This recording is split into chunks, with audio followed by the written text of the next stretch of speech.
We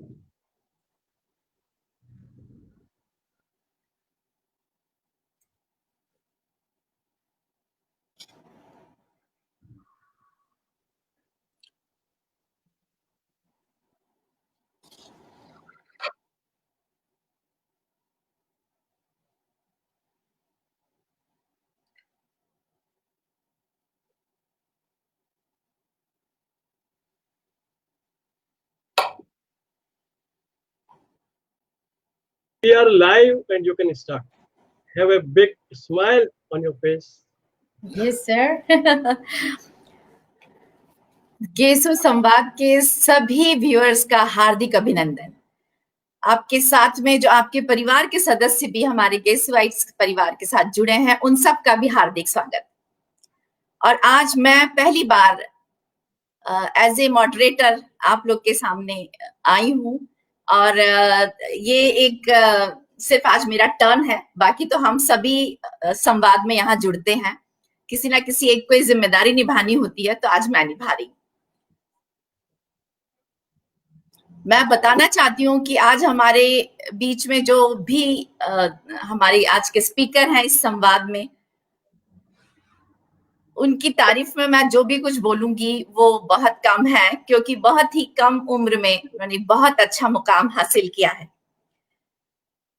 she is global category director in Royal DSM Netherland. और गेसो संवाद के जरिए मैं भी बहुत सालों बाद उनसे जुड़ी हूँ। यूं तो हम लोग हॉस्टल में भी साथ रहे थे। मैं आप सबको संवाद के जरिए उनसे जोड़ रही हूँ और आप चैट के माध्यम से अपनी बात रखें, वो भी मैं उन तक पहुंचाऊंगी और हम इस संवाद को बड़ा एक्टिव संवाद बनाएंगे, ऐसी मैं उम्मीद रखती हूँ। तो welcome Rachna Arora. Thank you so much. It's such an honor to be here. Thank you so much. Actually, और सबसे बड़ी तो अच्छी बात है कि आप हो दूसरी तरफ, who's such an icon in your own right and in all right. So we gays rock. proud about it. Yeah. हाँ, रचना का जो मेरे अपने ऑब्जर्वेशंस हैं, एक बड़ी आउटस्पोकन और active brain, intelligent and gracious lady. अभी हमारे संवाद में क्या निकल के आती है वो, और मेरे ऑब्जर्वेशंस बिल्कुल उससे ज्यादा ही आप पाओगे उनमें। और हम शुरू करते हैं कि इतना उन्होंने जो मुकाम हासिल किया है, आज आपका जो प्रेजेंट प्रोफाइल है।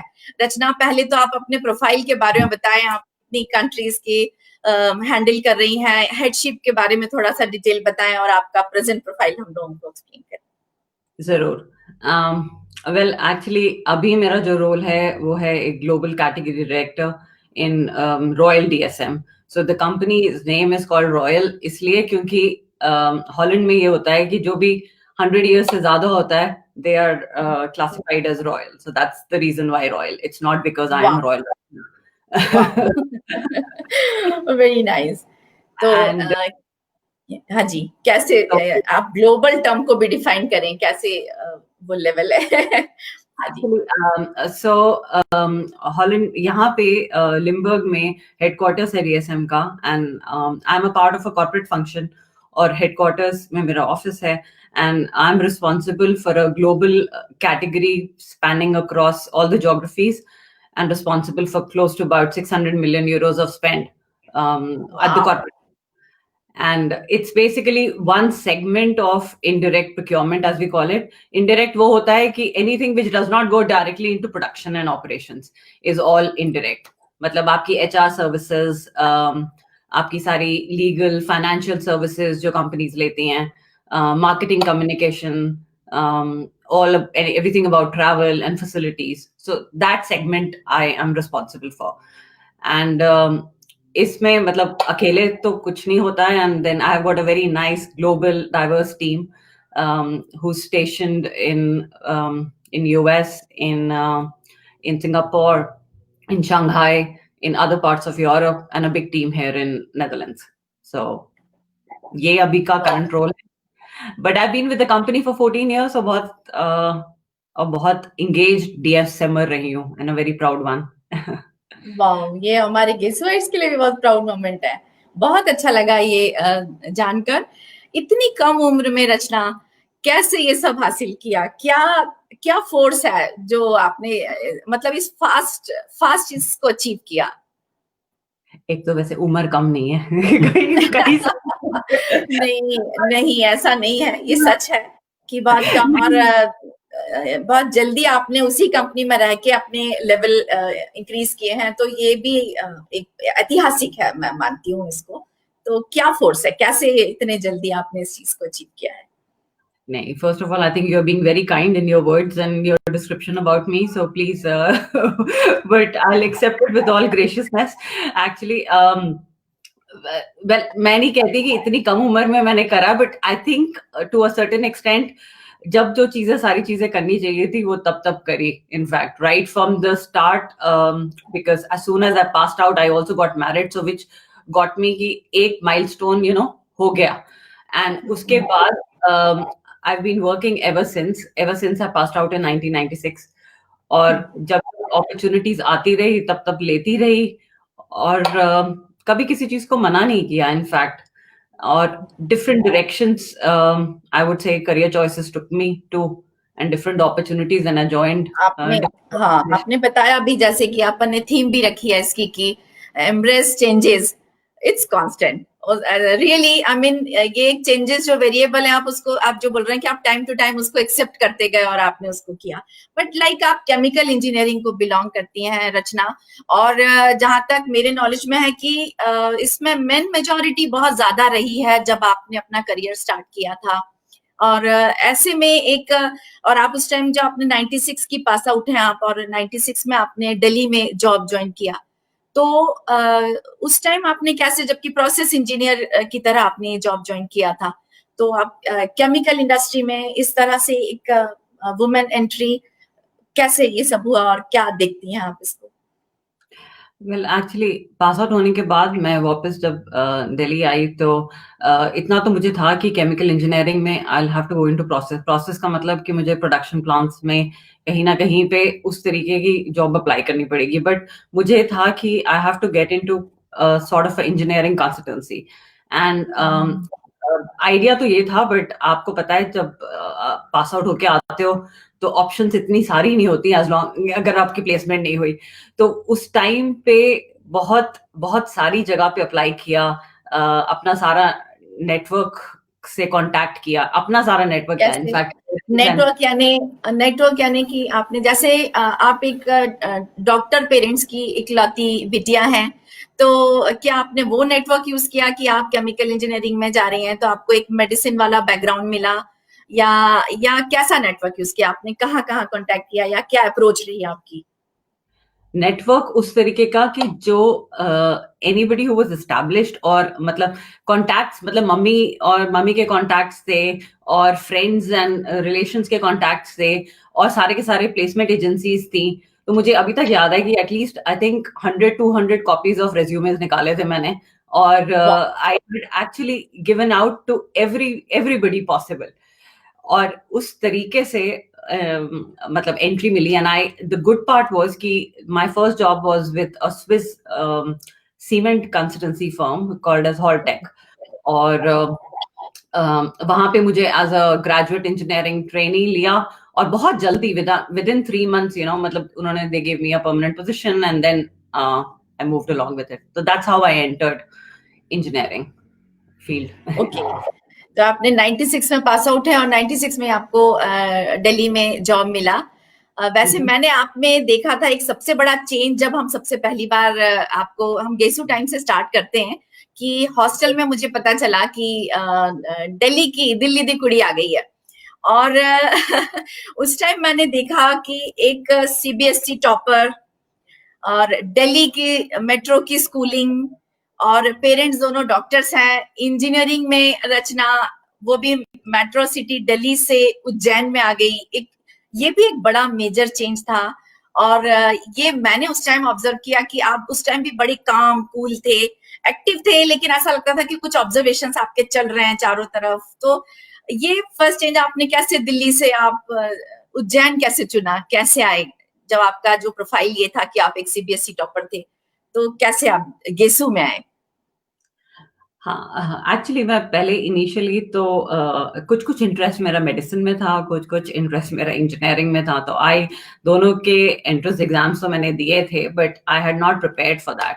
एंड फोकस स्टडीज पे तो हमेशा से रहा है, और लाइक आपने कहा कि मैंने आई got a very good percentage, and कुछ सीट्स होती हैं especially for Delhi students, for those branches of engineering which are not available in Delhi College of Engineering.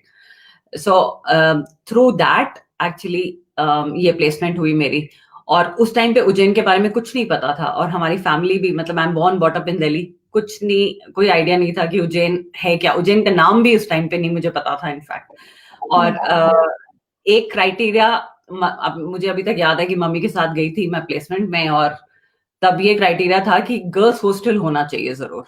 And उनका मन था कि मैं साउथ में नहीं जाऊं, जितना बड़ा डिस्टेंस उस टाइम पे मोस्टली ट्रेन जर्नीज ही होती थी, तो उनको था कि साउथ नहीं भेजना। तो that's how Ujjain came into my life actually, and I am very happy that it did.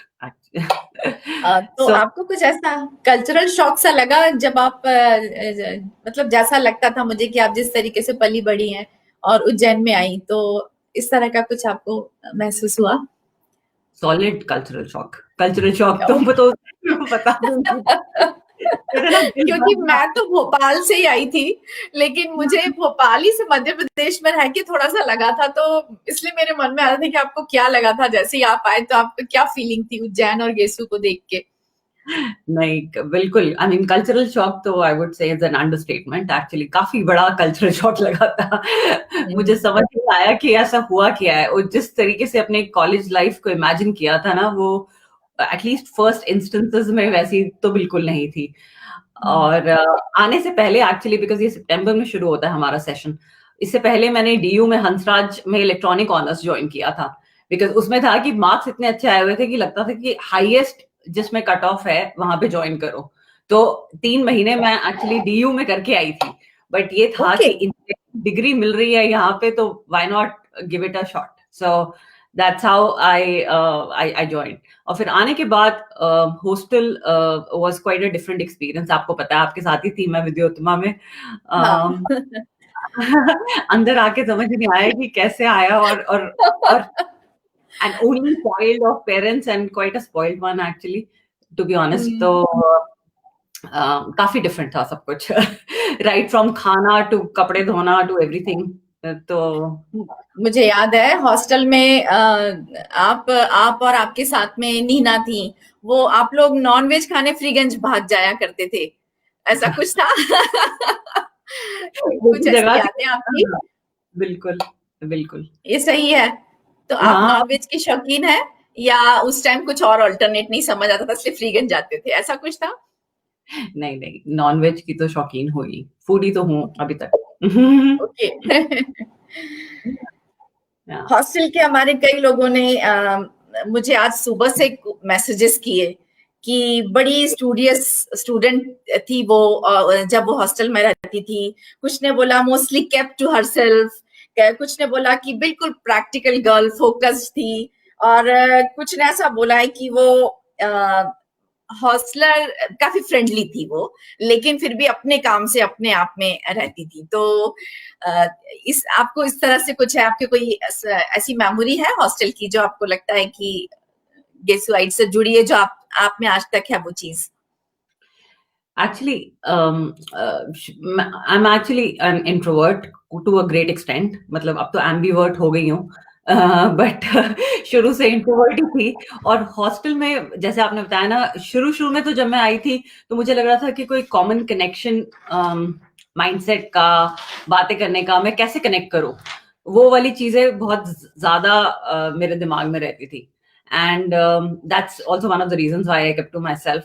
But बहुत ही जल्दी आके वहां पे बहुत अच्छी फ्रेंड्स बन गई, और मेरी मतलब फ्रेंड्स फॉर लाइफ हैं अभी तक। one of my closest friends are actually from Vidyottama, Jaya, Indore की। तो ओके, वाओ, वो अभी इंदौर में है? आप लोग टच में हैं?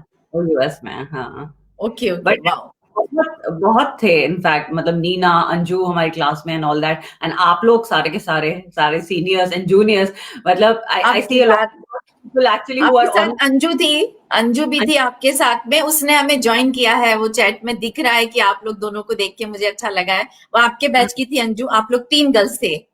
हाँ जी, they were 3. हाँ हाँ। हम अब आपकी प्रोफेशनल स्टाइल में आते हैं, क्योंकि आपने मैक्सिमम एफर्ट्स और अचीवमेंट्स वहां पर इतिहास रचे हैं।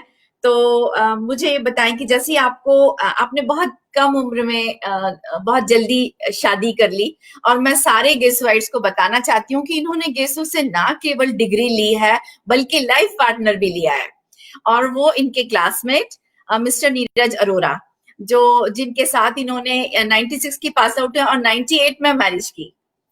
तो 98 में आप मतलब 2 साल आपने जॉब किया है दिल्ली में, और आप 98 में मैरिज करके तुरंत इंदौर आई, या कैसा क्या रहा आपका, ये थोड़ा बताएं।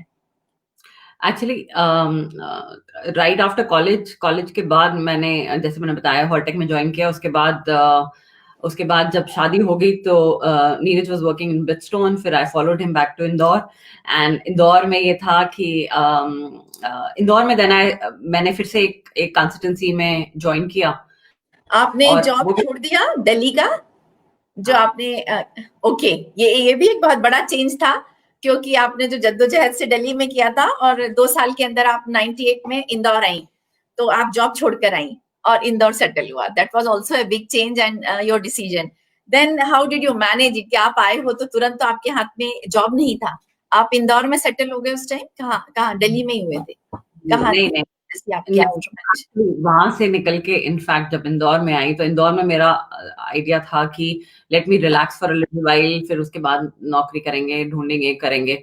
बट लकीली एक्चुअली मैंने जो पहली जगह ट्राई किया वहां पे मुझे ऑफर आ गई। इनफैक्ट उसी दिन मैं जाके आपने कैसे आपने अप्रोच ली? आप इंदौर शहर इतना नोन नहीं था, और दिल्ली में तो काफी स्कोप थे जॉब के, तो आपने इंदौर में क्या अप्रोच ली? वहां तो आपने नेटवर्क यूज किया था जैसे बताया दिल्ली में, इंदौर में आने के बाद क्या अप्रोच थी आपकी जॉब ढूंढने की? रिक्रूटमेंट कंसल्टेंट एक्चुअली, तो रिक्रूटमेंट कंसल्टेंट एड्रेस ढूंढा, उसके पास गई, उसने डायरेक्टली मुझे एक रेफर कर दिया। एक रूपक कंसल्टेंट्स करके एक कंसल्टेंसी फर्म थी, I am not so sure whether it is still there in Indore और not.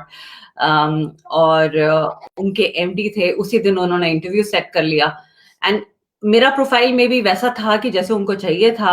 And immediately during the interview they offered me a job and I wasn't that, and what was the interesting part was that मैं इतनी interested नहीं थी उस time पे कि मैं join करूं, और उन्होंने मेरे सामने ऑफर रखी तो मुझे लगा किस तरीके से इस बात को मैं टालूं। तो मैंने कहा कि मैं वीकेंड्स में काम नहीं कर सकती, तो मुझे आप सैटरडे संडे ऑफ दे दो, तो वो भी मान गए। वो आप तलाश में थी और अपनी कंडीशन की तलाश में थी। उस वक्त जब कोई इंसान अपना करियर ढूंढता है तब आप अपनी कंडीशन पर आपने इंदौर जैसे शहर में किया, ये एक बड़ी बात है। ऐसा आप बोल रहे हो आप इंटरेस्टेड नहीं थे, लेकिन फिर भी आप जॉब ढूंढ रहे थे, तो ऐसा क्यों इंटरेस्टेड नहीं थे? क्योंकि आप दिल्ली में ऑलरेडी कर चुके थे। यहाँ पर आपने प्रोसेस इंजीनियरिंग ज्वाइन किया, कैसा किया? As a process engineer, pharma actually. So they were consultants for the pharma industry.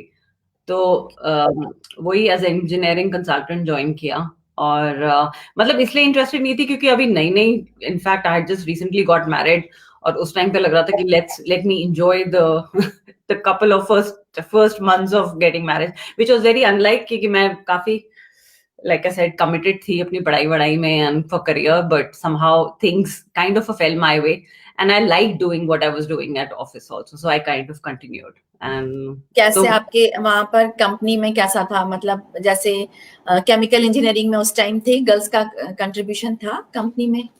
नहीं, बहुत डिफरेंट था। इनफैक्ट शुरू के मेरे दोनों प्रोफाइल्स जब एज अ प्रोसेस इंजीनियर था तो you were the only girl, और most of the people were but they were बहुत ज्यादा, क्योंकि अगर देखते भी थे तो they were very understanding and they were very supportive.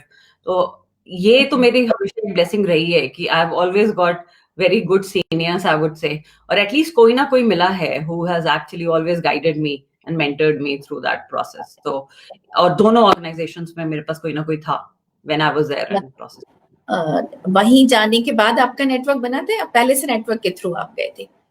नहीं, वहीं आपने एस्टेब्लिश किया, यानी ऐसा आपने ये स्टाइल रखी कि वहां गए हैं तो आपने एक गाइडेंस के साथ उस चीज को लिया, अपने आप को परस्यू किया वहां? ये चीज तो है, आपको हेल्प मांगने में कोई हिचकिचाहट नहीं होनी चाहिए, और जब आपको कोई हेल्प दे रहा है तब भी मना नहीं करना चाहिए. You should never say ego part है, उसको कैसे फ्रेंडली लेना, ये एक ट्रांसफॉर्मेशन होता है उस टाइम पे. Very nice. आपने इसके बाद फिर ये एमएनसी था, कैसे था आपके इंदौर में? मुझे भी इंदौर की तो केमिकल इंडस्ट्रीज का बहुत आइडिया नहीं है, बट उस टाइम वो इंडियन कंपनी थी बेसिकली, बायोफार्मा. हाँ, तो वो that was an Indian company, उसमें कुछ एमएनसी का नहीं था. बट मैं ज्यादा टाइम नहीं रही, 2 साल रही. उसके बाद फिर again Neeraj actually shifted back to, उसने जॉब चेंज करी और वो एनसीआर में आ गया वापस दिल्ली की तरफ, गुड़िया में. And so again you left? Again I left, yeah. So you left your job, okay. So I think 2 साल बाद बोल रहे हैं आपने 98 में तो यहाँ लिया था, 2000 में आपने फिर ये जॉब छोड़ा. हाँ. और आप कहाँ शिफ्ट हुए फिर? फरीदाबाद. एक्चुअली फरीदाबाद आपके हस्बैंड की पोस्टिंग के लिए आप वहां पर गए, गुड़िया में. और क्या माइंडसेट था आपका उस टाइम कि आप नए सिरे से फिर वहां ढूंढ लेंगे? लाइक मैंने इस चीज को कभी, फर्स्ट ऑफ ऑल मैंने ऐसे सोचा नहीं कि कि मुझे कुछ नहीं मिलेगा, यू नो. कॉन्फिडेंस एक वो चीज थी कि कुछ ना कुछ तो मिल ही जाएगा. Like there is no reason as to why I would not get something. मैं सपोर्ट करती हूँ, ये खुद पर भरोसा है. ये एक आपका खुद का भरोसा था जो आपको हमेशा इनिशिएट करने के लिए करता था, इजंट इट? नहीं, ये है, ये बहुत इंपॉर्टेंट चीज है. और इस चीज पे मैं I would say I am very proud of it as well, कि ये वाला बिलीफ है कि जो होगा अच्छा होगा और कुछ ना कुछ होगा. तो दैट इज गुड़िया में. फिर गुड़िया केम इनटू आवर लाइफ्स, और गुड़िया में मतलब नीरज ने ज्वाइन किया और नीरज के पीछे पीछे मैंने भी ज्वाइन कर लिया. Same company? Okay, that's great. And that is the one, I mean, that is the place where I actually shifted from engineering and I came into procurement and came into, I would say, non-operational. Neeraj भी same company में थे और वो process में थे, या वो किस सेक्शन में थे? नीरज का हमेशा बड़ा स्पेशलाइज्ड प्रोफाइल रहा है, because in the tyre industry process में. और उसने कॉलेज के बाद सीधा ब्रिस्टॉन ज्वाइन किया, और फिर he has been through all the tire industries and that's why Goodyear, तो उसमें भी प्रोसेस में था. और मेरा एक्चुअली एंट्री ऐसा हुआ बिकॉज जैसे होता है whenever there is somebody joining, तो HR पूछता है कि that how's your family doing and all of that. So Neeraj passed on my resume at that point in time. और मैंने क्योंकि प्रोजेक्ट्स में काम किया हुआ था, तो they had an open procurement for projects. So that's how I got an entry there. कि आप would you be interested in doing something in procurement because you have handled projects? एकदम नया था प्रोक्योरमेंट, आप प्रोसेस से आए थे यहाँ. और तो कैसे, एक तो वैसे ही भी केमिकल इंडस्ट्री में लेडीज नहीं होती, और ऐसे में प्रोक्योरमेंट में भी मैंने देखा कि आप बताएं कि क्या आपको वहां पर इस तरह का कोई कंट्रीब्यूशन मिला गर्ल्स का? जो उस दौरान आप 96, 98 और 2000 की बात कर रही हैं रचना, उस टाइम केमिकल इंडस्ट्री में मैंने बहुत ही लेस कंट्रीब्यूशन देखा है. तो आपके जो मूव्स हैं वो सब मूव्स भी अपने आप में हिस्टोरिकल हैं, आई बिलीव. क्योंकि उसको आप कैसे देखते हो? फिर आपने जब प्रोक्योरमेंट लिया तब आपको कोई अनुभव नहीं था प्रोक्योरमेंट का, तो आपने अपने आप को कैसे तैयार किया कि ठीक है, क्योंकि आप फॉलो कर रहे थे, नीरज भी उसी कंपनी में थे, आपने सोचा कि इस कंपनी में रहना चाहिए, तो आपने क्या माइंडसेट था कि आप प्रोसेस छोड़ के, आपका एक्सपीरियंस, आप प्रोक्योरमेंट में आ गए? हाँ, नहीं, मेरा एक्चुअली ऐसा भी नहीं था कि नीरज क्योंकि वहां पे था कि मुझे वहीं पे ज्वाइन करना, बट गुडिया was a good company and मुझे लगा कि this is a nice shift for me to get into something which is non operational, मतलब इंजीनियरिंग से बाहर निकल के. So let me try procurement. और उस टाइम पे and that was a very good decision, I would say, क्योंकि Goodyear being an American company, काफी अच्छी प्रैक्टिसेस थी वहां पे, एंड मुझे बहुत बड़ी opportunity milli.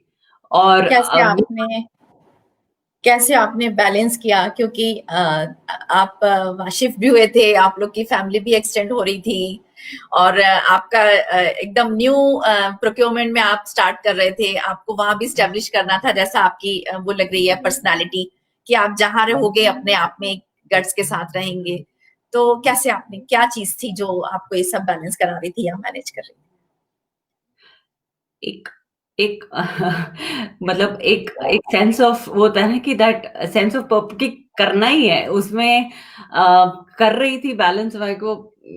I mean, I was a young mother also actually at that time, or I Like had that. got Yeah, that is honest. हाँ मतलब as soon as I got into good year, I had actually gotten pregnant, and that was also the year next year that I actually had my son there.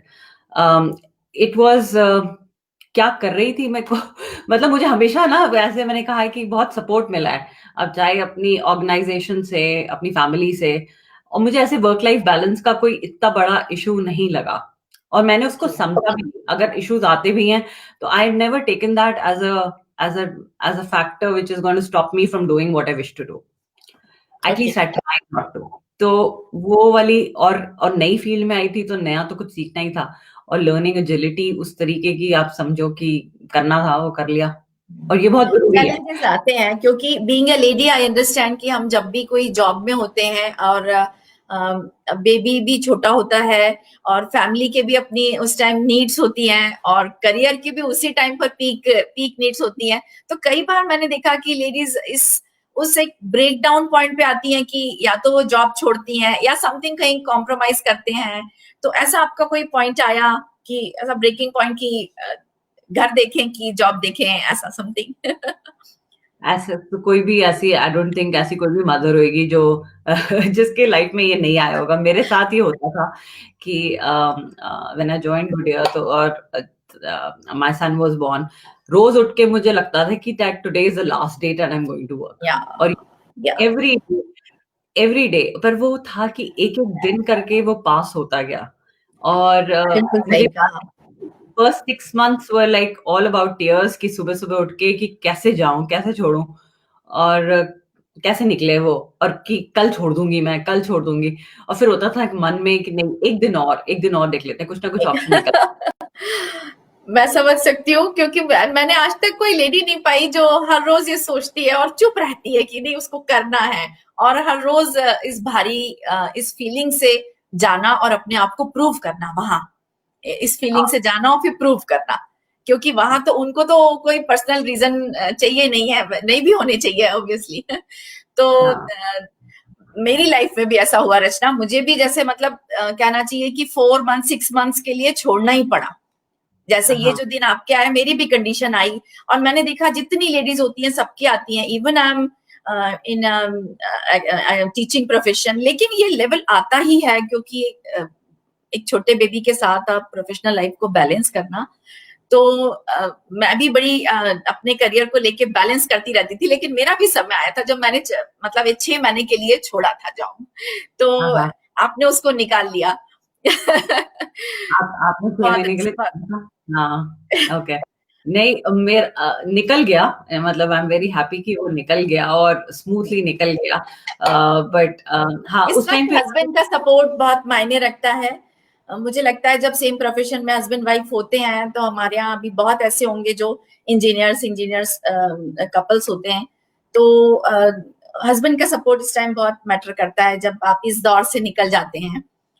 बिल्कुल बिल्कुल, सुबह उठ के जब मैं बोलती थी कि आज जाऊं नहीं जाऊं, आज जाऊं नहीं जाऊं, और तो वही सामने होता था, और एक्चुअली सपोर्ट ना पूरी फैमिली ने भी बहुत किया। इनफैक्ट मुझे याद है कि that having a good support system around you is very very important for any woman to be successful. तो अगर आप मुझसे पूछोगे कि कैसे किया है, तो वो support system has been actually I would say the backbone, irrespective of कि what you are capable of और तुम्हारे को क्या अपॉर्चुनिटीज मिली हैं, और उस सपोर्ट सिस्टम को मैंने यूज भी बहुत किया है। इनफैक्ट चाहे मेरे पेरेंट्स हों जिन्होंने हु वर देयर, एंड मेरे इन लॉज, मेरी mother in law used to spend months जब मेरा बेटा छोटा था, तो और सबसे बेस्ट है कि वो जो हमारे हेल्प है इंडिया में तो जो सबसे बड़ा बेनिफिट है इज जो हेल्पर्स हैं, और नैनी थी, मेड एंड नहीं, हाँ। तो मतलब उसको तो मैं सीरियसली, अगर आप कहोगे ना, if there is one person whom I really owe to, I really owe it to her, and also to my son actually, जिसने मुझे हमेशा इनकरेज किया और कभी ऐसा कंपेल नहीं किया कि इतना रोया धोया नहीं कि तुम्हें घर पे बैठ। So that was also one of the reasons, I guess. ये तो आपने अपने फैमिली सपोर्ट से फैमिली का चैलेंज निकाल लिया। सेम उसी टाइम पर आपका करियर क्योंकि सेटल हो रहा था, तो वहां भी आपके प्रोफेशनल चैलेंजेस भी हो रहे होंगे, उसको कैसे मैनेज किया? काफी, इनफैक्ट, बट it's like कि somehow I think that we have that, we can multitask in such a way कि तुम्हारा एक पार्ट एटलीस्ट जो लाइफ एंड पर्सनल लाइफ का पार्ट होता है ना, वो हम वर्क परफॉर्मेंस में नहीं आने देते। तो in fact even when I was working and I had to take a maternity leave, मतलब एक नई कंपनी में ज्वाइन करा और ज्वाइन करते ही तुमने मैटरनिटी लीव पे चले गए, और उसके बाद जब मैंने ज्वाइन किया तो they gave me a promotion actually right after. So that was also great कि गुडियर में कि उन्होंने actually, and so that was also, I would say, so I never compromised on my deliveries, on my work. Somehow thoda extra stretch karke karai. But आजकल, sorry, बोलिए, आपको तो सुनना ही है हमें, बोलिए बोलिए। नहीं, आप पहले पानी वानी कुछ ले लो, because otherwise no worry. मुझे करीब 3 to 4 आवर्स डेली बोलना होता है। I am so sorry. Not at all. हाँ, हम कंटिन्यू करते हैं। जब करियर ग्रो करना होता है, अब कौन सा फैक्टर आपको लगता है कि जो एक इम्पोर्टेंटली हमें पॉइंट आउट करना चाहिए विद इन आवरसेल्फ? एक तो आई थिंक हमने बात कर ली है चेंज की, बट वो चीज बहुत जरूरी है, और उस चेंज को तुम कैसे एक्सेप्ट करते हो, because you are not going to be preventing the changes which are going to happen around you. The only thing which you can actually change is your attitude towards change. And there is, जब एक चीज बंद होती है, एक option तुम्हारी बंद होती है, तो दूसरी खुलती है। और हम, and you should always take those options which actually open out in front of you, and that is one thing. और you, मतलब चलते चलते गिरते तो हर एक बंदा गिरता है। It's about how fast are you able to get back again on your feet, and that is what resilience is. Face and acceptance. That is very, very important. Persistence and resilience in anyone. और उस चीज के लिए तुम्हारे को, you have to go within, and you know, you have to be happy with who you are and what you do, and have that confidence कि everything is gonna work out well. So, but all said and done, I mean, there is no short. मेरा गला साथ नहीं दे रहा है।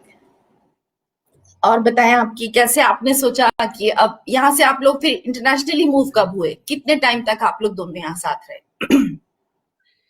Internationally move तो मैं in fact काफी रिसेंटली हुई हूँ, एंड अभी तो सिर्फ 3 साल ही हुए हैं जब इंटरनेशनली मूव हुई।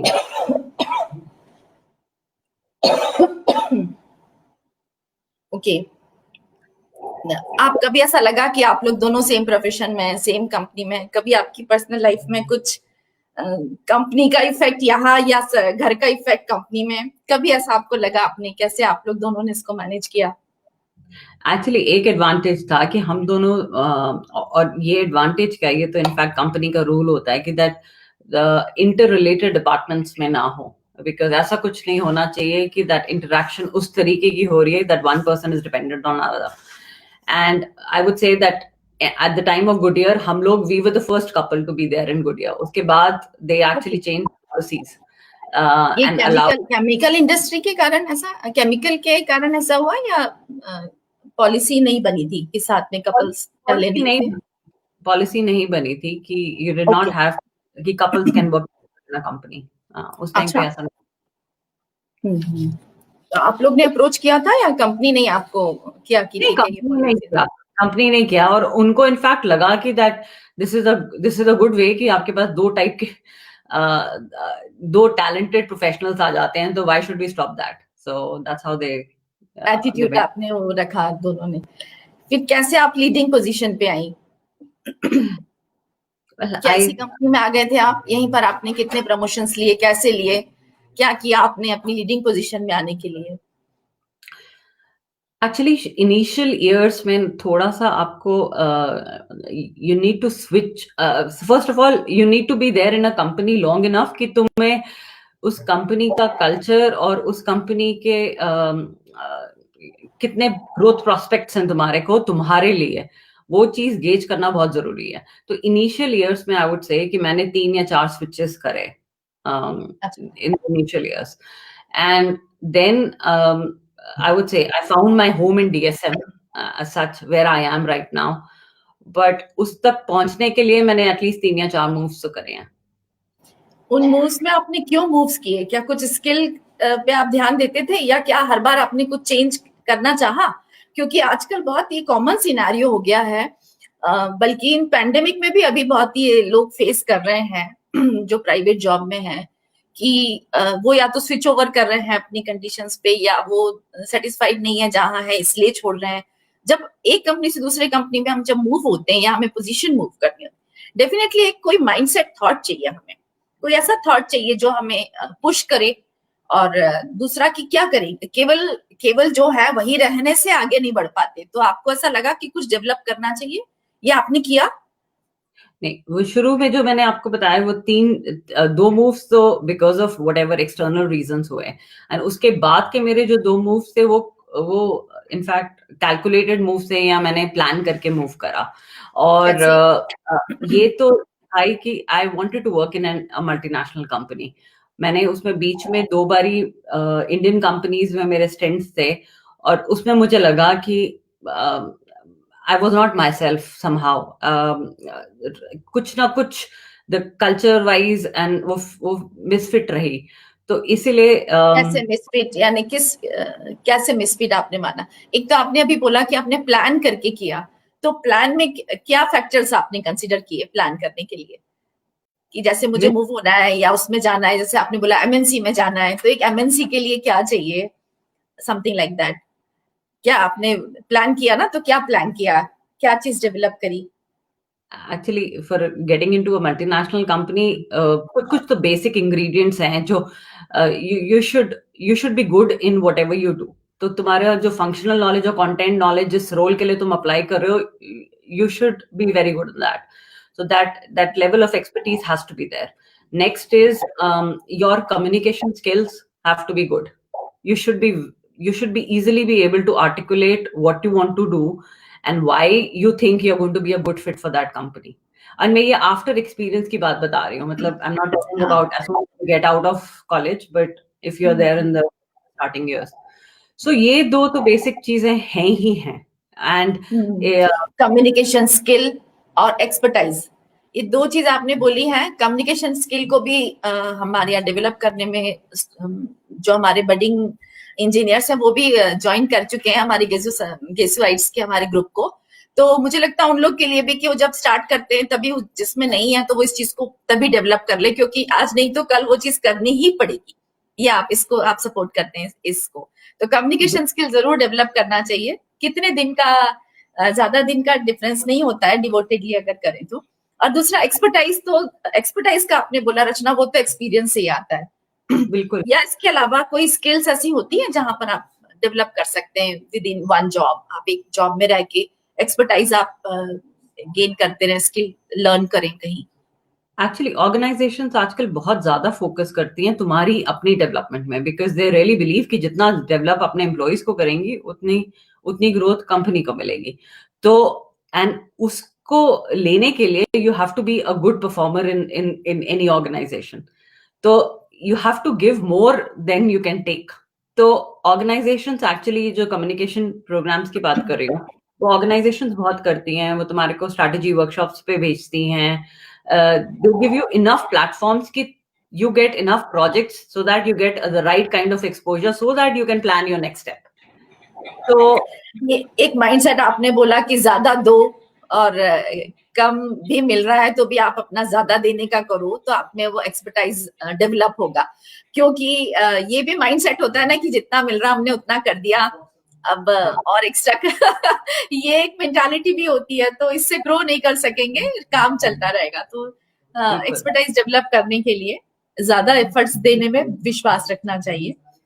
बिल्कुल, ग्रोथ माइंडसेट जरूर रहना चाहिए, चाहे तुम किसी भी रोल में हो, चाहे उसी रोल में तुम 10 साल तक हो, बट तुम्हारे पास ये जरूर होना चाहिए। नेदरलैंड कब आप मूव हुए, कैसे आपने अभी आप लीडिंग पोजीशन पे यहाँ आ गए थे, या आपका क्या स्टेटस था? कौन सा ईयर होगा इस वक्त जो आप बात कर रहे हो? 2005-4? नहीं, मैं एक्चुअली मतलब I joined the same company 2006 में, और but I shifted to Netherlands अभी सिर्फ 3 साल पहले ही, 2017 में। तो आप, लेकिन उसके पहले डेफिनेटली के लास्ट डेजिग्नेशन मैटर्स एक्चुअली। तो आपने कैसे वहां पर भी ग्रो किया होगा जब आप इंडिया में थे? इस कंपनी में at least I think 4-5 I would have switched to 5 different positions, 4 or 5, something around that. And so और अच्छी ग्रोथ मिली, मतलब I joined in raw material procurement, उसके बाद engineering procurement, then took over the region of Asia, Middle East, Africa. ऐसे करते करते मतलब I expanded in the function. और बीच में कई सारी चेंजेस आए, डाइवेस्टमेंट्स होती हैं, कुछ ना कुछ होता है, उसके बाद जो अपॉर्चुनिटी जहाँ पे आ रही थी वो मैं लेती चली गई। बट यहाँ पे आने से पहले हमेशा मतलब टैलेंट्स जो इंडिया में होते हैं उनको पूछते हैं, और जो who are classified as talents उनसे पूछते हैं कि तुम्हारे would you like to actually work outside of India. And उस टाइम पे फैमिली कंडीशंस ऐसी थी कि मैं चाहती नहीं थी कि इंडिया के बाहर जाऊं, because of my parents. And फिर जब मैंने एक्चुअली हाँ करा, then opportunity started opening up. तो पहला चीज ये है कि तुम्हारे को you are the one who's supposed to be asking for that.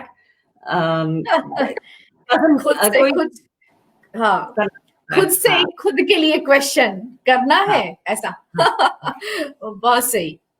And for women, I would say कि ये बहुत जरूरी है कि हमें लगता है कि that we have to be 150% ready before we are able to accept anything which we think which goes beyond our capacity. But ऐसा नहीं है, and you should always ask for that. And attitude और convinced होना। एक तो इसके पीछे convinced thought है कि खुद self convinced है अगर, तो आप फिर रास्ते भी ढूंढेंगे, चैलेंज आ रहे हैं तो उसमें रास्ते भी ढूंढेंगे। ये बताएं, आपने यहाँ पर जब लीडिंग पोजीशन पर आए आप इंडिया में, और आप जब लीड कर रहे थे, इंस्ट्रक्शंस देते थे, एक टीम को कमांड करते थे, और यहाँ पर आप प्रोक्योरमेंट में ही थे उस टाइम। तो प्रोक्योरमेंट में भी मैंने देखा कि लेडीज आज भी काफी कम होती हैं। तो कैसा आपने अपने आप को स्टेब्लिश किया, और क्या फीचर था? How you understand the mentality of your members, team members, और कैसे आप लीड करते हो कि आपकी बात से वो कन्विंस्ड हो जाए, तब आपकी पोजीशन प्रूव होती है एक्चुअली? कैसा आपने ये सब किया? एक्चुअली सबसे पहले तो ये चीज है कि जो कल्चरल डिफरेंसेस हैं between different nationalities, between different cultures, उस चीज के लिए तुम्हारे पे अवेयरनेस बहुत जरूरी है। You need to be aware कि तुम कैसे डिफरेंट हो उनसे, और फिर टू सेलिब्रेट। हाँ, यू हैव टू पहले टाइम लगाना पड़ता है दूसरे के लिए, पढ़ के देखना पड़ता है कि why are they different. Because अभी मेरी टीम में actually I've got about 12 different nationalities. Wow. And और आजकल तो सब कुछ काफी इंटरेक्शंस वर्चुअल्स हैं, और मतलब मेरी अपनी टीम में ऐसा है, और ऐसे मेरे seniors are completely different. So somebody is an American, somebody is an Indonesian, somebody is a Chinese.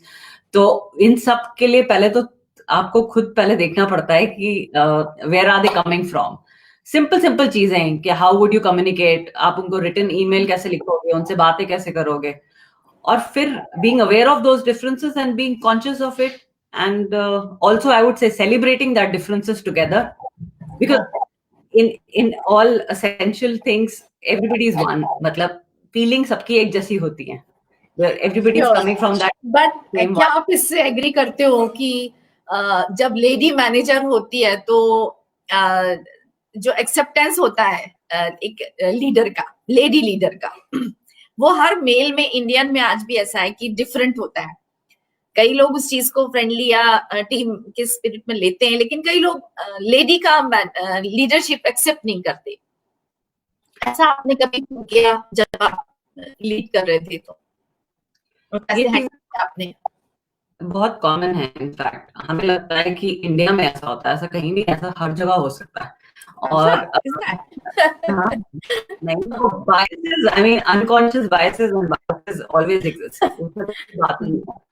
But I think in the end it all ends up as to how you feel yourself. कई मैंने बहुत सारी women leaders देखी हैं जो actually they try to act like men when they're leading. I don't think that's the right way. You should be who you are as a person. Because and that is the only thing. You just be true to your own self. It doesn't really matter. तुम्हें act करने की जरूरत नहीं है. I appreciate. Very nice. And it works. It works. जो है originally उसमें आप स्ट्रेट फॉरवर्ड भी होते हैं, सच बोलने का साहस रख पाते हैं, जो है वो फेस कर लेते हैं। बहुत सारे इसमें कॉन्सिक्वेंसेस है, एक्सेप्ट करना है तो करो, यही है। जो इस तरह का तो एक अलग टाइप की एटीट्यूड, एक ऑरा बन जाता है, वो ऑरा बन जाता है। आपने वो ऑरा बनाए रखा। मैंने यहाँ के भी कुछ फीडबैक लिया आपके कंपनी से, तो मुझे पता चला कि बहुत लोगों ने बताया कि आप हार्ड निगोशिएटिंग स्किल है आप में, और आप बहुत स्ट्रॉन्ग प्रोक्योरमेंट अक्यूमेंट रखते हैं, क्विक डिसिसिव है। किसी ने बोला very fast growth in DSM है। तो मुझे बहुत अच्छा लगा। ये कॉम्प्लीमेंट्स तो एक बहुत इजीली किसी इंसान को नहीं मिलते हैं। रचना, ये आपके साथ जिन लोगों ने काम किए होंगे, ये इस तरह के कॉम्प्लीमेंट्स हैं। तो मैं आपसे पूछूंगी कि जब आप इस पोजीशन पर थे और आप बोल रहे हो कि अब आप डिफरेंट कंट्रीज के लोगों से हैंडल कर रहे हैं, तो निगोशिएशन कभी भी बिना ट्रस्ट और फेथ क्रिएट किए हुए बगैर नहीं हो सकता। तो आप जब डिफरेंट कंट्री, डिफरेंट मेंटालिटी के लोगों से मिल रहे हैं, आप कैसे स्टैब्लिश करते हैं इसको? क्या आप निगोशिएट कर पाए, आप उनको उस विश्वास वाले लेवल पे ला सकें? एक्चुअली आपको मैंने जितनी नेगोशिएशंस इंडिया में करी हैं वो बहुत डिफरेंट टाइप्स की थी, और यहाँ पे आके मुझे एक्चुअली इतनी डायरेक्ट नेगोशिएशन करने की जरूरत नहीं पड़ती, because I got a great team who actually manages that. तो but to answer you, you are only involved in select few, और उसमें यही है कि कुछ आपकी बेसिक चीजें कभी चेंज नहीं होती हैं। You have to get into the details, get your hands dirty, fully understand ki hai kya, get on a fact based negotiations, know exactly what you're looking in for, understand as to where the other person is coming from, understand the value chain. wohi basic concepts hai about procurement, so those are also valid here. It's just that आपके team member कहाँ से आ रहा है, आपने बोला उसका background आप जान लेते हैं, जिससे आपको उसकी क्या बोले, उसका ब्रॉटअप अंडरस्टैंड करते हैं आप, या क्या करते हैं? कौन सा फैक्टर आप अंडरस्टैंड करते हैं कि उसको कुछ तो होगा, क्या आप ऑब्जर्व करते हैं?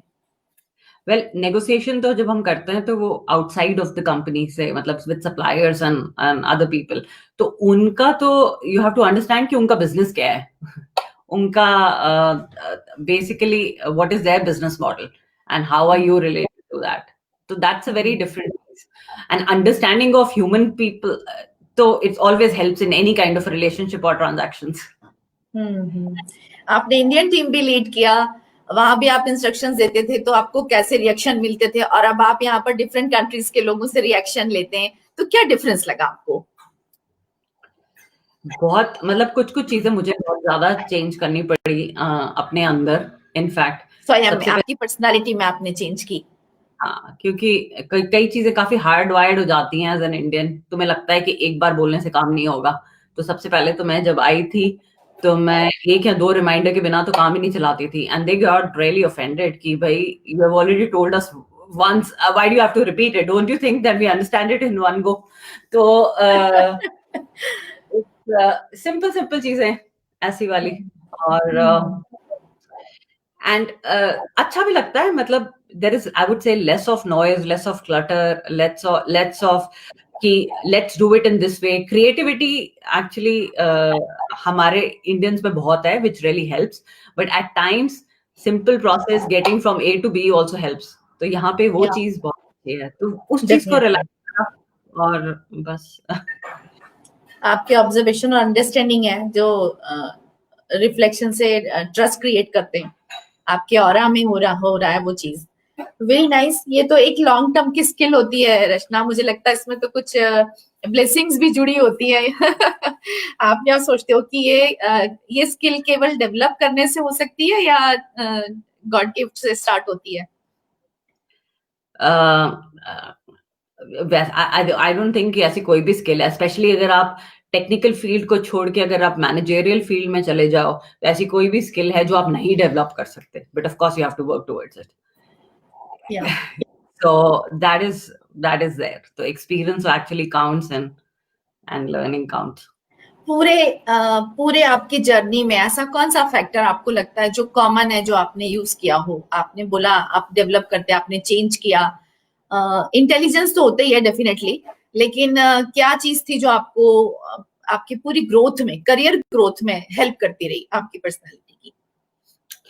खुद के अंदर सबसे ज्यादा ये थी कि that I always wanted to do something as a stretch assignment, something which was outside of my comfort zone, something which I was not directly responsible for. वो थोड़ी broadening experiences मैंने अपनी existing profile और existing assignments roles में हमेशा लेती रही. मतलब अगर मैं procurement में काम कर रही हूँ तो एक production का project करूंगी या एक business का project करूंगी या कुछ और करूंगी. उससे बहुत फर्क पड़ा इनफैक्ट. तो वो that has also helped me when I was switching jobs. Okay. To give a broad perspective. Yeah, that's very nice. आप वुमेन इंस्पायर्ड टीम से भी जुड़ी हुई हैं रचना. बीइंग ए वुमेन आपका कंट्रीब्यूशन रहता है, तो वो भी थोड़ा हमें बताएं. आज आपके इस बिजी शेड्यूल में आप क्या कंट्रीब्यूशन है आपका? एक्चुअली तो कई सारे नेटवर्क्स हैं, जैसे कैटलिस्ट है या वुमेन इंस्पायर्ड नेटवर्क है, तो उसकी मैं हमेशा I have been an active participant there. उसमें ये होता है कि that I have always been able to find a good mentor for myself and specially in the initial years. और इनिशियल ईयर्स में I think that really helps because somebody who has gone through, I would say, similar struggles or similar experiences as you have, तो उसके काफी सारे lessons हैं जो तुम gain कर लेते हो. और अभी ऑर्गेनाइजेशन में I am a part of the mentorship program और कई यंग वुमेन लीडर्स हैं जिनको मैं मेंटर करती हूँ, व्हिच इज नाइस. ओके. तो ये आप कब टाइम निकाल पाते हैं आपके शेड्यूल में? आप उसको अपने पार्ट में ही रखते हैं, यानी ऐसा कोई डे फिक्स किया हुआ है या अपनी लाइफस्टाइल में ही आपने शामिल किया हुआ है? नहीं, it's like on the go है, मतलब वर्किंग वीक में. ओके. कोई इतना पूरे समय आप इस एक मैकेनाइज्ड एनवायरनमेंट में रहते हैं, कभी ऐसा कुछ लगता है कि ये मैं नहीं कर सकी? कभी ऐसा कुछ महसूस हुआ कभी कि शायद ये मेरी है दिली इच्छा, जब कभी मुझे बिल्कुल रिलैक्स टाइम मिले तब मैं ये जरूर करूंगी, ऐसी कोई आपकी चाह? एक्चुअली बहुत लेट चाहा है. मैं तो वैसे डॉक्टर बनना चाहती थी, बहुत जल्दी बहुत लेट रियलाइज करा. आप आज ये महसूस करती हैं कि आपको डॉक्टर बनना था? हाँ, मतलब वो बिल्कुल अब तो मुझे लगता है कि वो बहुत उस टाइम पे it was wrong decision. I should have actually been a doctor. और वो तो बहुत ज्यादा लगता है, बट एनीवे व्हाट मैं करना चाहती हूँ, I really want to make a difference to the world. बहुत बड़ी स्टेटमेंट है मुझे पता है, बट कहीं ना कहीं वो चीज को शुरू करना चाहती हूँ. आप कर भी सकते हो, आप में वो डिटर्मिनेशन है.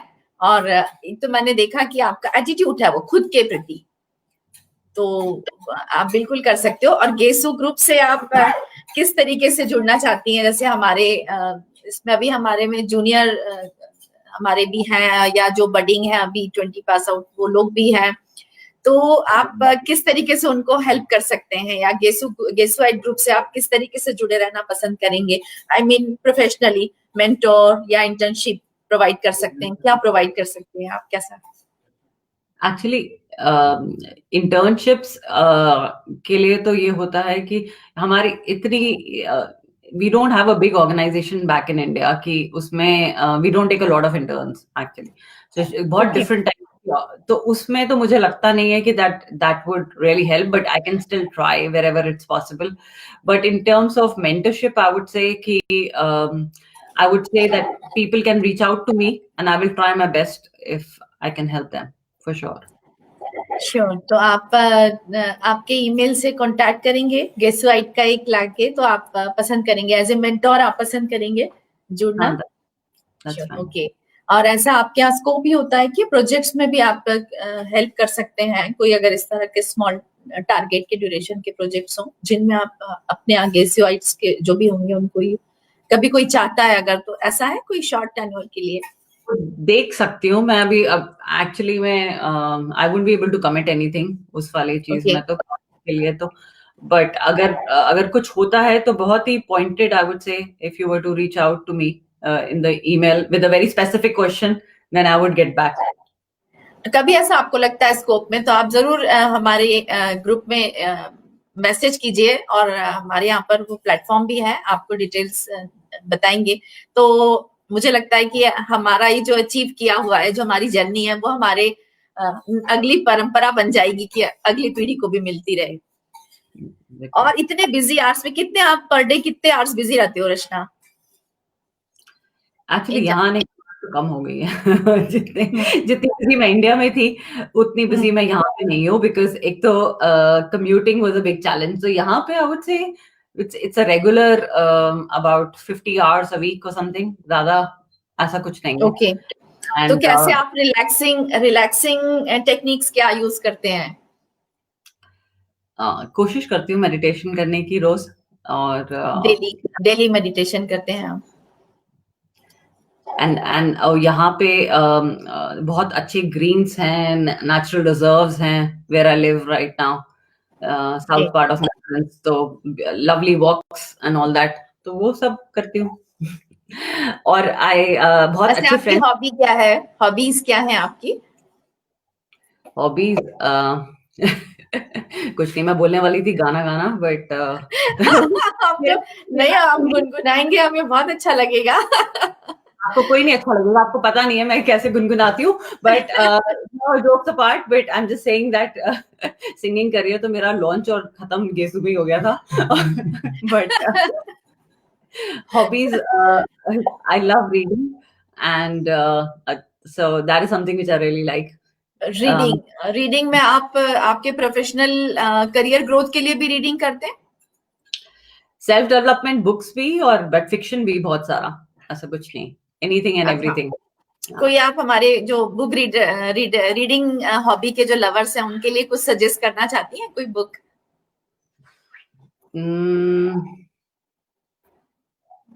Well, एक one of my favorite book is Man's Search for Meaning, Viktor Frankl की, but that's really nice. और especially आजकल का टाइम जब होता है ना कि when you are actually beyond 40, then you look for more purpose in your life. So that is something. That's great. मुझे लगता है हमारे ऑडियंस में ये जरूर उनको अच्छा लगा होगा, जो बुक रीडिंग के लवर हैं, रीडिंग हॉबी के, तो उनके लिए एक बड़ा अच्छा सजेशन हमारी रचना ने दिया हुआ है. और अगर कोई क्वेश्चंस है, मुझे लगता है कि सबने वही क्वेश्चंस पूछे हैं जो मैंने आपसे पूछे हैं. तो मुझे काफी सिमिलर क्वेश्चंस लग रहे हैं कि एक लेडी लीडर को कैसे लोग एक्सेप्ट करते हैं, आपको क्या चैलेंजेस फेस करने पड़ते हैं, एक इस तरह का ही है जो अपन ऑलरेडी डिस्कस कर चुके हैं. तो और आप अपनी अब तक की सक्सेस का क्रेडिट किस को या किसको देना चाहती हैं? सक्सेस का क्रेडिट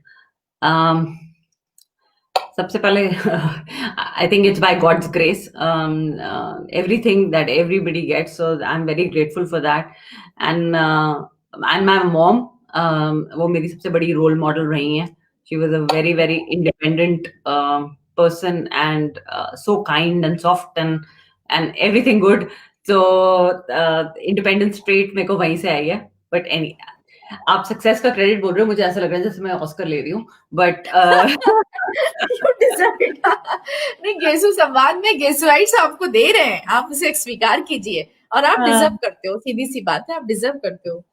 नहीं, तो I mean, और बताइए। हाँ, thank you so much. My family and friends, in fact अब तो मम्मी नहीं रही, बट मासी और मेरी दीदी और मेरा बेटा, और very importantly my husband, who because of whom I'm actually here, because if he wasn't here with me, then I wouldn't have taken Sure. this step to move here. Yeah, very So nice. he- कोई हमारे गेसुआइट के लिए message देना चाहेंगी रचना? मैंने सोचा था ये मैसेज की आप मैसेज शायद मेरे से पूछोगे। आपके अनुभव का सार होगा, और मुझे लगता है निश्चित तौर पे वो आपका मैसेज इंस्पायर करेगा हमारे सबको। मैं सोचती हूँ कि केवल जूनियर्स का ना सोचें, हमारे जिंदगी में कई बार मौके आते हैं, हमें जॉब बदलना होता है, अपने जॉब के, करियर के, फैमिली के एस्पेक्ट्स में कहीं ना कहीं किसी ना कोई अनुभव किसी दूसरे का काम आ जाता है। तो कॉन्वर्सेशन तो बहुत इंस्पिरेशनल रहा है निश्चित तौर पे, मेरे लिए भी। मुझे बहुत अच्छा लगा आपसे बात करके। आप मैसेज देंगे तो निश्चित तौर पे मुझे लगता है सबको बहुत अच्छा लगेगा, और वो इंस्पिरेशनल होगा डेफिनेटली।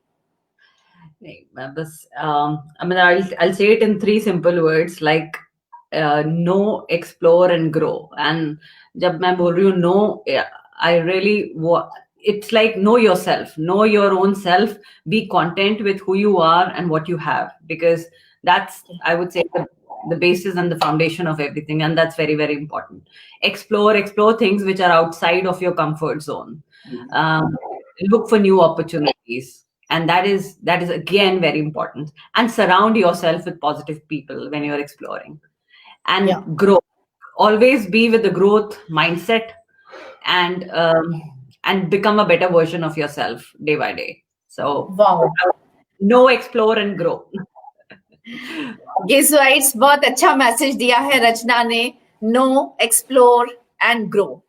मुझे लगता है ये हर एक शख्सियत के लिए काम आने वाला और इंस्पिरेशनल मैसेज है। और आपको हम बताएं कि ये हमारे गेसुआइट के स्मार्ट कपल है, स्टार कपल कह सकती हूँ मैं।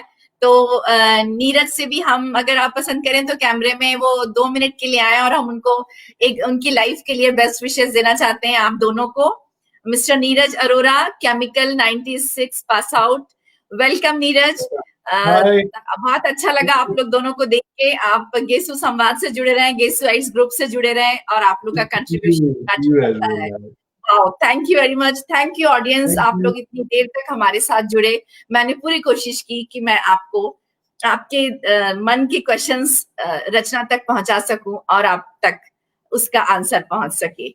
इस मॉडरेशन के लिए मैं आप लोग के लिए शुक्रगुजार हूं। मैं पुनीत सर, संजय सर, जो गेसु संवाद की टीम है, ऑर्गेनाइजिंग टीम, मैं उनके लिए भी थैंक यू बोलती हूँ कि हम दोनों को मिलवाया, और बहुत साल 20-24 साल बाद हम लोग मिले हैं आपस में, और हमने बहुत इंजॉय किया, और डेफिनेटली आप लोग ने भी इंजॉय किया होगा।